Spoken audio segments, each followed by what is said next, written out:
تو ہدی للمتقین، یہ ہدایت ہے ان کے لیے جو ڈر جائے. جو بھی ڈر جائے اس کو لیے قرآن کے اندر ہدایت ہے، اور جو نہ ڈرے اس کے لیے قرآن میں کوئی ہدایت نہیں. یہ بڑی خطرناک بات ہے. قرآن سٹارٹ اس سے لے رہا ہے کہ قرآن میں ہدایت اس کے لیے ہے جو ڈر جائے، اور جو نہیں ڈرے گا کوئی ہدایت نہیں. وہ اللہ جس نے ہماری مرضی کے بغیر ہمیں پیدا کیا، وہ ہمارے ساتھ کچھ بھی کر جائے ہمیں وہ بچا نہیں سکتا. سب سے بڑا تو اس نے ہمارے ساتھ کام کر دیا نا، کہ پیدا کر دیا، ہم سے پوچھ کے کیا. تو اب بھی جو کچھ وہ کرے گا کوئی نہیں کچھ کر سکتا. تو اس میں پھر آسانی کی راہ کیا ہے کہ اسی رب کی پناہ لے لی جائے، اور اسی کے لیے کتابیں نازل ہوئیں، پیغمبر آئے. اس سورۃ البقرہ کے پہلی 4 رکوع کے اندر پورے قرآن کا خلاصہ آ جائے گا. تو جب ایسا شخص غور و تفکر کرے گا نا، تو فوراً اس کے اندر ایک ڈر پیدا ہوگا، یار میرا کیا بنے گا، کہیں میں نے جانا ہے، کسی کو منہ دکھانا ہے، میں کیا کروں. تو اس کے لیے پھر قرآن میں ہدایت ہے. ایسا شخص الٹیمیٹلی قرآن تک بھی پہنچ جائے گا، پیغمبروں کی تعلیمات تک بھی پہنچ جائے گا. اور ایسا شخص جب قرآن کو پڑھے گا تو اسے ہدایت ملے گی. فذکر بالقرآن من یخاف وعید، اے نبی علیہ السلام قرآن سے اسے نصیحت کریں جو اللہ کی دھمکی سے ڈر جائے. کتنے حیران کن بات ہے. نبی علیہ السلام کو منع کیا گیا جو دھمکی سے نہیں ڈرتا اس کے لیے کوئی نصیحت نہیں ہے. فذکر ان نفعت الذکر، نصیحت کرو اگر نصیحت کرنا کسی کو فائدہ دیتا ہو. سیذکر من یخشی، نصیحت اس کو کریں جو ڈرتا ہے. وَيَتَجَنَّبُهَا الْأَشْقَى، اور جو شکی ہو چکا ہے، بدبخت ہو چکا ہے، ڈرنے کے لیے تیار نہیں، چھوڑ دیں. الَّذِي يَصْلَى النَّارَ الْكُبْرَى، اس کا علاج یہ کہ ہم اسے بڑی آگ پہ پیش کریں. ثُمَّ لَا يَمُوتُ فِيهَا وَلَا يَحْيَا، پھر وہ نہ وہاں پر زندوں میں ہوگا نہ مردوں میں. قَدْ أَفْلَحَ مَن تَزَكَّى، بے شک کامیاب وہ ہوا جس نے اپنے نفس کا تزکیہ کر لیا، پاکیزگی کی روش اختیار کر لی. وَذَكَرَ اسْمَ رَبِّهِ فَصَلَّى، اور اپنے رب کا نام لے کر نماز قائم کی، نماز پڑھی. بَلْ تُؤْثِرُونَ الْحَيَاةَ الدُّنْيَا، لیکن تمہارا اصل مرض یہ ہے کہ تم دنیا کی زندگی کو ترجیح دیتے ہو. وَالْآخِرَةُ خَيْرٌ وَأَبْقَىٰ، جبکہ آخرت جو ہے وہ بہتر بھی ہے اور باقی بھی رہے. ان ھذا لفی الصحف الاولی، یہی ایک یونیورسل ٹروتھ اور کانٹے کی اصل بات تھی جو قرآن سے پہلے صحیفوں میں بھی نازل ہوئی تھی. صحف ابراہیم و موسیٰ، چاہے وہ ابراہیم کے صحائف ہوں چاہے موسیٰ علیہ السلام کے صحائف، ایک ہی کانٹے کی بات تھی. کیا؟ بل تؤثرون الحیاۃ الدنیا والآخرۃ خیر وابقی. الذین یؤمنون بالغیب، وہ ڈر جانے والے لوگ کون ہیں؟ ان کی نشانی آئی ہے کہ وہ غیب پر ایمان رکھتے ہیں. غیب کہتے ہیں انسین چیز کو. جو غیب پر ایمان نہیں رکھتا اس کے لیے قرآن میں کوئی ہدایت نہیں ہے. اچھا غیب پہ سب نے ایمان رکھا ہوا ہے، لیکن جب ان سے پوچھیں گے تو پتا چلے گا واقعی رکھا ہوا ہے. کسی بھی شخص سے اگر آپ پوچھیں کہ یہ جو دنیا کا سارے کا سارا نظام چل رہا ہے ایک بڑا سسٹمیٹک وے سے چل رہا ہے، یہ آرگنائزڈ ہے.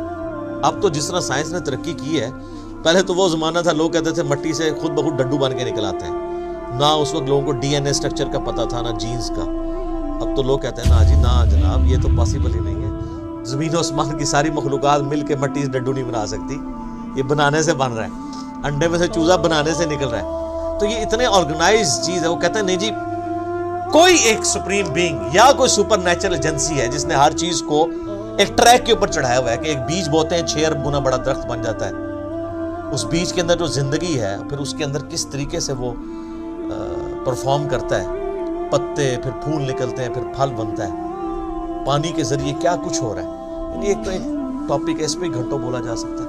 یہ ساری جو فزیکل فنامنا آف نیچر ہے، قانون قدرت ہے، جب ان کو آبزرو کرتا ہے نا تو غیب پہ سارے ایمان رکھے ہیں کہ نہیں یار کوئی چلا رہا ہے. پوچھے کدھر ہے؟ وہ کہتے ہیں ہمیں نظر نہیں آ رہا، لیکن وہ ایسا باطن ہے کہ اس سے زیادہ ظاہر کوئی نہیں ہے.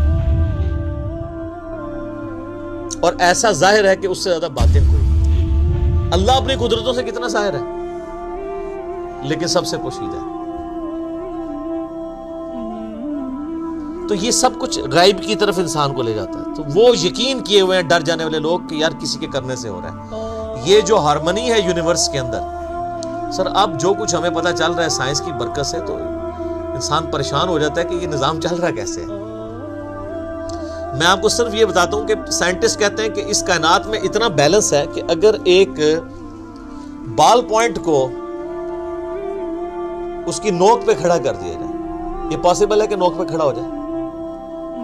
بہت ہی زیادہ کوئی سوفسٹیکیٹڈ بیلنس ہو تو یہ پاسبل ہے، اور یہ 1 ارب سال یوں کھڑی رہے، گرے نہ۔ اس سے زیادہ بیلنس جو ہے نا وہ اس کائنات میں،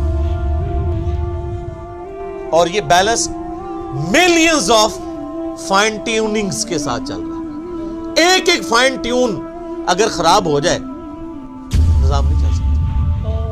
یعنی پانی کو اگر آپ دیکھیں تو پانی کی جتنی پراپرٹیز ہیں، کیمیکل پراپرٹیز، فزیکل پراپرٹیز، ہر ایک فائن ٹیون ہے۔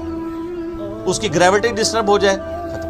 یہ فضا کے اندر جو آکسیجن اور نائٹروجن کی مقدار ہے، نائٹروجن زیادہ ہو جائے یا آکسیجن کم ہو جائے، کوئی زندہ رہ سکتا ہے؟ یہ بھی ایک فائن ٹیوننگ ہے۔ سورج کا زمین سے فاصلہ، یہ بھی فائن ٹیوننگ ہے۔ پھر سورج اور زمین کے درمیان جو اللہ تعالیٰ نے لیئرز رکھی ہیں، 99.99% ہارمفل ریز ہیں سورج کی، وہ نیچے آتی نہیں ہے، راستے میں ریپیل ہو جاتی ہیں۔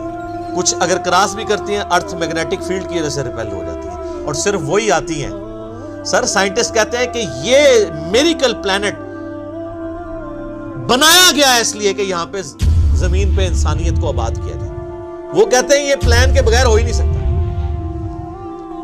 اس کو لائف کے لیے، لائف ایگزسٹ کرنے کے لیے فیزیبل بنایا گیا۔ وہ کہتے ہیں سپریم بینگ یا مدر نیچر، کوئی بھی نام دے دیں، الٹیمیٹلی غیب پہ سب کے سب لوگ ایمان رکھتے ہیں۔ تو سر جب وہ اس طرح کے غیب پر ایمان رکھنے والے لوگ ہوں گے تو پھر الٹیمیٹلی ان کے اندر ایک کوالٹی پیدا ہو جائے گی کہ وہ اس گاڈ کو رسپانس کریں گے۔ وہ کہیں گے بس سب کچھ پھر تو ہی تو ہے، تیرے لیے سب کچھ ہونا چاہیے۔ تو وہ اگلی بات ہے، وَيُقِيمُونَ الصَّلَاةَ، نماز قائم رکھتے ہیں۔ نماز پڑھتے نہیں ہیں، نماز پڑھنے والے بہت ہیں، قائم رکھنے والے بہت تھوڑے ہیں۔ یعنی نماز کا پھر حق ادا کرتے ہیں۔ ایک تو اس میں ظاہر سب سے بہتر چیز وہی ہے، یعنی پاکیزگی کا اعتبار سے اور پھر پروٹوکول سے نماز پڑھنا۔ پھر اس کے بعد نماز پڑھنے کے بعد جب آپ حقوق العباد کے معاملات میں آئیں گے تو آپ واقعی جس خدا کو آپ نماز کے اندر مانے ہوئے تھے، نماز کے باہر بھی اسی خدا سے ڈرتے ہوئے آپ ہیرا پھیری نہیں کریں گے، ڈنڈی نہیں ماریں گے، رشتہ داروں کے حقوق نہیں دبائیں گے، ماں باپ کے ساتھ بد اخلاقی نہیں کریں گے، بیوی بچوں کے حقوق نہیں سلب کریں گے، کسی کی جائیداد نہیں ہتھیائیں گے، کسی کو دھوکہ نہیں دیں گے، دودھ میں پانی نہیں ملائیں گے، حرام خوری نہیں کریں گے۔ یہ سب کی سب چیزیں نماز قائم کروا رہی ہوں۔